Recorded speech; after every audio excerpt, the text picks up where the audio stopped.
Çin'in Ankara Büyükelçiliği Çırağan Sarayı'nda düzenlediği etkinlikte Doğu Türkistanları ve İslamiyet'i aşağılayan bir broşürü davetlere dağıtma küstahlığını gösterdi. Çin'in Ankara Büyükelçiliği Türkiye'den milletvekilleri, üst düzey bürokratlar, STK temsilcileri, gazeteci ve akademisyenlere verdiği bir resepsiyonda ağza alınmayacak iddialara yer verilen 42 sayfalık bir broşür dağıttı. Doğu Türkistan'ın Çin'in ayrılmaz bir parçası olduğu, Uygurların da Türk kökenli olmadığı gibi tarihi gerçekleri reddeden ifadelerin yer aldığı broşür tepkilere neden oldu. Doğu Türkistan Milli Davası'na da hakaretler içeren broşürde dava aşırı dincilik, terör ve saçmalık şeklinde yaftalamalarla sık sık anıldı. Dünya Uygur Kurultayı Başkanı Dolkun İsa konuyla ilgili görüşlerini Kırım Haber Ajansı ile paylaştı. Dolkun İsa, Çin'in bu propagandalarıyla Uygurların tarihini ve kültürünü silmeye çalışarak uyguladığı soykırımı rahat sürdürmeye çalıştığını vurguladı. Öte yandan Dışişleri Bakanı Mevlüt Çavuşoğlu'nun geçtiğimiz Şubat ayında bir soru üzerine Uygur Türkleri elbette Türktür. Biz onlara zorla Türkçe öğretmedik, onlar bizden daha iyi Türkçe konuşuyorlar açıklamasını yaptığı ortaya çıktı.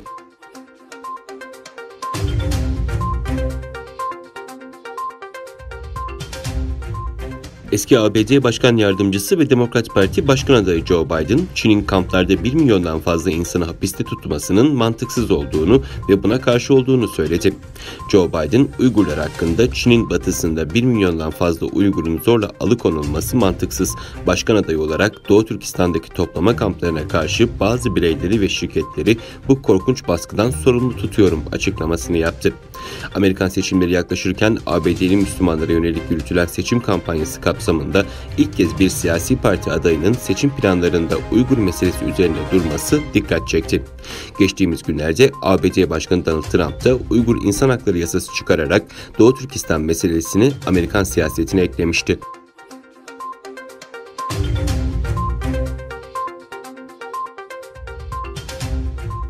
İngiltere, Çin'in yeni güvenlik yasasına tepki olarak eski sömürgesi Hong Kong sakinlerine İngiliz vatandaşlığı yolunu açtı.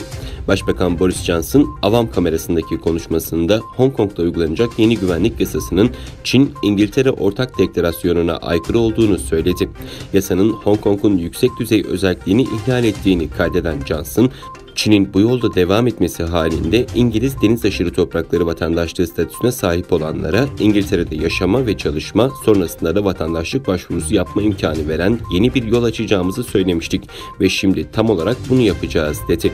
Buna göre adanın Çin'e devredildiği 1997 öncesi doğan yaklaşık 3 milyon Hong Konglu herhangi bir vize kısıtlaması olmadan İngiltere'de 5 yıl yaşama ve çalışma hakkı elde edecek.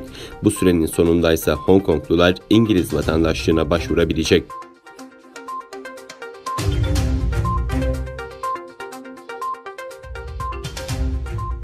ABD Dışişleri Bakanı Mike Pompeo, Çin yönetiminin Hong Kong Özel İdari Bölgesi'nde uygulamaya koyduğu Ulusal Güvenlik Kanunu'nun bölgedeki hukukun egemenliğini katlettiğini ve bunun tüm ülkelere bir hakaret olduğunu vurguladı.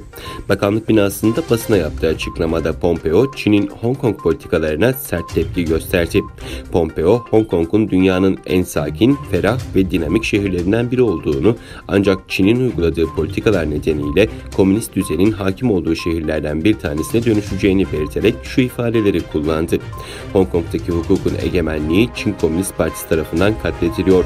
Bu şok edici bir gelişme olduğu kadar tüm ülkelere de hakarettir. Hong Kong'un özel statüsünden çıkarılması konusunda Başkan Trump'ın talimatlarını uygulamaya devam edeceğiz.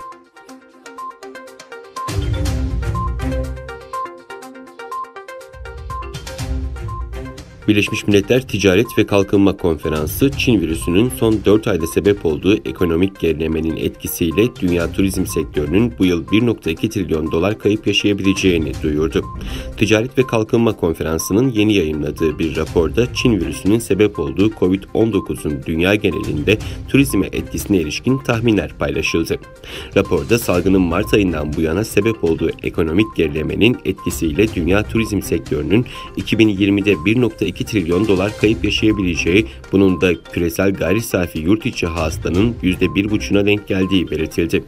Raporda uluslararası turizmdeki söz konusu durgunluğun 8 ay daha sürmesi halinde sektördeki küresel kaybın 2,2 trilyon dolara yükselebileceği uyarısı yapıldı.